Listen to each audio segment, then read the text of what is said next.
Hey, South Carolina's Math and History, and we are going to take a look at why is the question in two parts.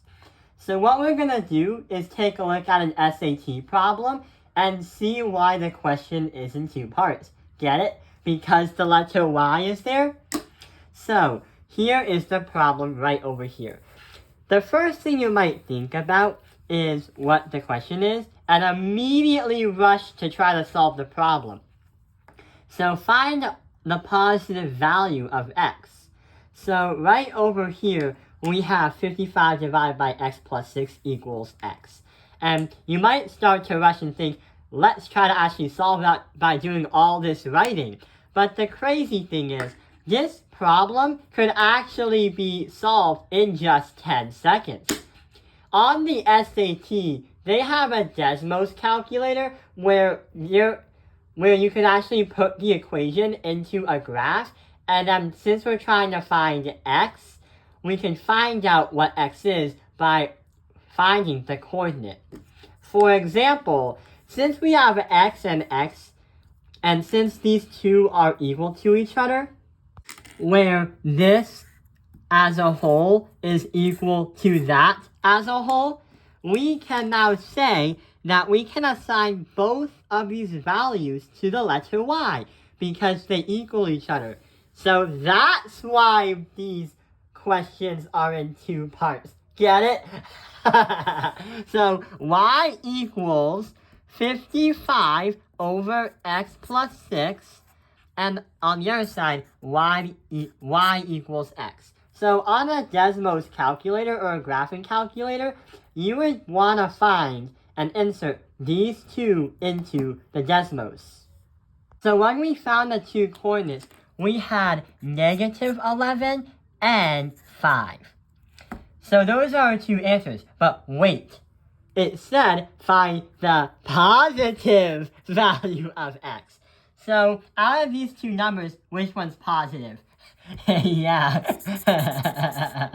So 5 is positive.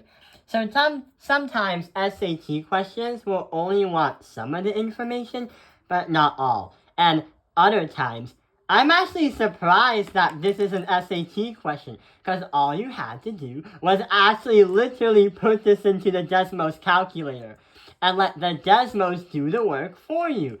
But is that actually cheating? It's actually not, because the SAT for the digital version is trying to test students and people who take it on how fast can they solve problems and how logically are they. So trying to solve an algebra problem can take a lot of time, but since they knew that sometimes the math takes a lot of time, they have a calculator. So even though this may be seen as cheating and doing the AI doing the work, it's actually not, because you have to tell the AI or the calculator to do these steps, and then the calculator does the work for you. So what's really important is knowing how to do the steps. So that is question 1. But there is another SAT question that requires a little bit more work when we have to set things up. So right over here, x and x minus 15 in parentheses make the area of a rectangle shown in the figure below. Find the value of x. So what we have to do is, since we have the area shaded in right here, oh wait, I forgot to tell you that 76 is the total area of the rectangle. I seriously forgot about that. So what we have to do is we have to multiply x and x minus 15, because those two are going to be the base and the height of the rectangle. A equals base times height. Okay, so we have x in parentheses, and we have x minus 15 in parentheses. We have to multiply here and here. So we have x squared minus 15x equals 76. So what we could do now is we could literally move the 76 and try to find the factors of x and then find the value of x. But there is one thing. Yeah, we can use that strategy like last time. So, how do we do it? And now we know why the question is actually in 2 parts. I got one!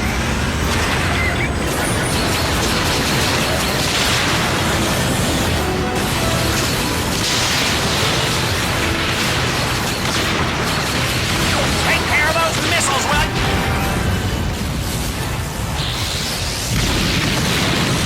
So let's think for a moment. What are our 2 y's? We have an x squared minus 15x equals 76. So on the first y, we should type in decimals or the calculator x squared minus 15x. Our second y should just be y equals 76. And when we do that, kaboom, we're done. Next question. Okay, so we got as an answer for both x's, -4 and +19. So those are our 2 answers. But wait, what we're playing around with is a rectangle. And the thing is, whatever you put in for x should be a positive number, because x is standing by itself in that rectangle picture.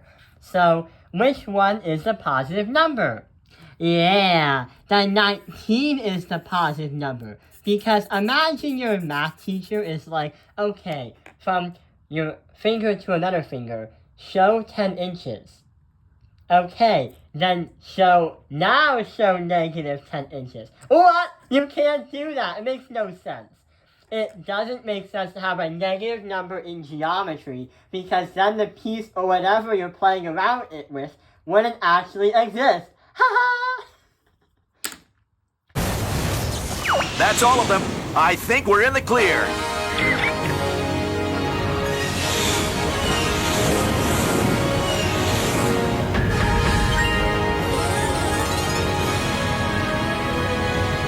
So yeah, I hope this video has helped you understand why is the question in 2 parts. This actually is a really good SAT method if you're trying to look for speed if you're using a calculator. Thank you for watching Topping Airlines Math Industry. Like and subscribe.